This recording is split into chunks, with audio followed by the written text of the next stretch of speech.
I did the maths on myself a little while ago based on the data out of Sweden. Sweden published some really granular data based on age, comorbidities, etc., and even allowing for the fact that I'm definitely heavier than what I could be, which is it is a risk factor when it comes to COVID.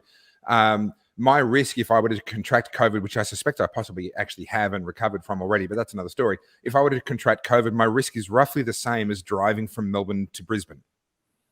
Right? If I did a road trip from Melbourne to Brisbane, my chance of death on that road trip is roughly the same as my individual. I'm 39 years old, no comorbidities, little bit fat. I put myself at around about a road trip from Melbourne to Brisbane. That's my risk. Now, I've done that road trip multiple times and longer.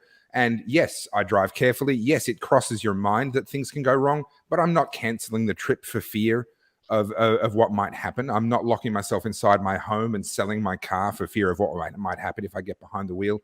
We've been trained into this zero risk culture, which is incredibly anti-human. It's incredibly unhuman. We take risks because on the other side of most risks, there is some level of benefit. You know, anyone that starts a business, it's a huge risk. You're gambling the family home, you're gambling your savings, you're gambling the next few years of your life with a very high likelihood of failure. But we take that risk because there's a potential payoff there that we're willing to have a go at. There are people that take risks as a part of sport, as a part of science, as a part of exploration.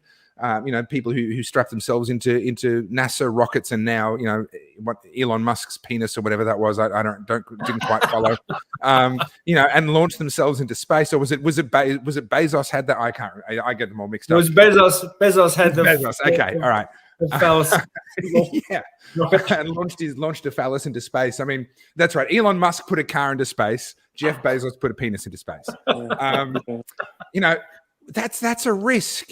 Look at what happened to Challenger. Look at what's happened throughout the space race. Like, we take risks in order to make our lives better and in order to make other people's lives better. And we've entered this culture where the government seems to think that it has the right to remove all risk from our lives and therefore remove all living from our lives. You're not allowed to live because you might get hurt. And it leads to this really authoritarian state. I wanted to